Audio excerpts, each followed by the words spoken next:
Hey, let's grow dank together. Hope everybody's having a great day. It's sunny Sunday afternoon here in Ontario, Canada. It's almost 6 o'clock in the evening. Earlier today, I was talking to Tom Nook. What's up, Tom Nook? Shout out, buddy. Glad you're back.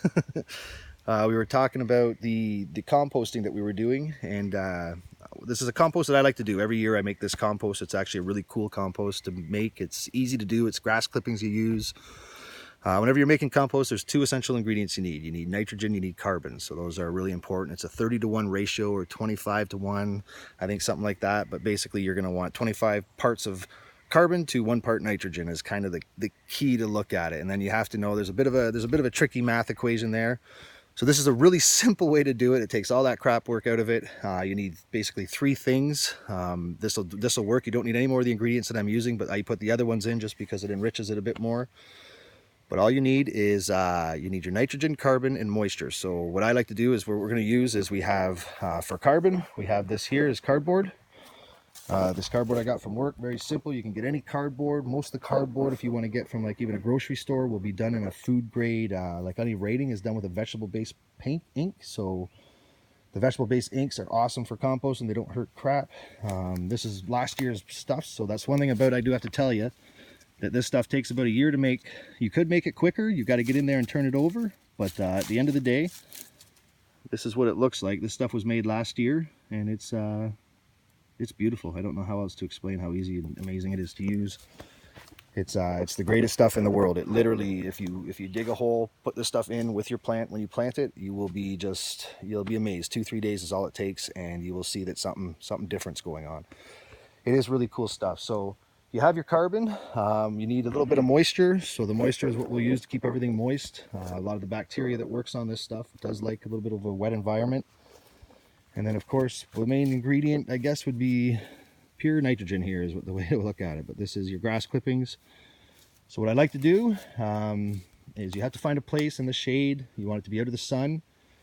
If you have to and you have no choice, then you're going to have to just find a way to cover it with a tarp or something like that and keep it covered. Keep it moist is the key. You don't want it too wet, but you don't want it too dry either. It's got to be what they say, like a wet sponge when you squeeze it. That's the best way to look at it. So the idea here is I like to expose the earth. Once the ground is showing, then I'll lay down a layer of cardboard. Now this was an old pile that was here before. I don't know if you can see it, but in this area there was an old pile. So what I did is I just roughed up the ground a little bit, let that old pile go because the bacteria there is going to really kickstart this stuff going. I laid down the cardboard, and then what you do is you just start doing cardboard, and then you would do grass clippings, and then cardboard, grass clippings, cardboard, grass clippings. Each time you put a piece of cardboard down, wet it, grass clippings on top.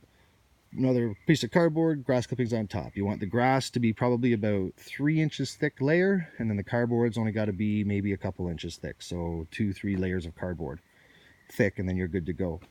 One of the key ingredients I like to use is I got the 2-year-old sheep manure here. So this stuff's been composted. It's been composted by itself though. So there's a couple different ways to compost. So what I do is I take my sheep manure and I lay it on top of a tarp. I don't let the bacteria from the ground really get at it. I just let whatever's been working in the manure, it just does its thing for a couple years. So this is actually what it does. Now, I wouldn't want to touch this or play with it too much. It's not something. Now you could put this stuff in a vegetable garden, I guess, and use it and eat the vegetables that year. It's still not something I would do. If I put this stuff in the garden, it goes in the fall.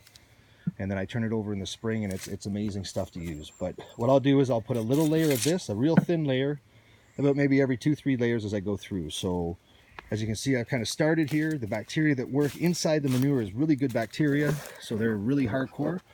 So the cardboard's already been wetted, dampened, however you want to say it. And you can see that as it went through the manure, this is why I like using manure. There it is. Like, that's not something you'd want to touch. It's pretty nasty stuff, but that is the good stuff. So that's going to feed the microbes and give them the energy they need to tear the crap out of everything that we're growing here. And then at the end of the day, pardon me, it's going to be some really good stuff. You can see it's dark earth over there, and that's what it creates. So all you need is carbon, moisture, and nitrogen. It's very simple. And then now I'll start layering it and show you guys how I do that.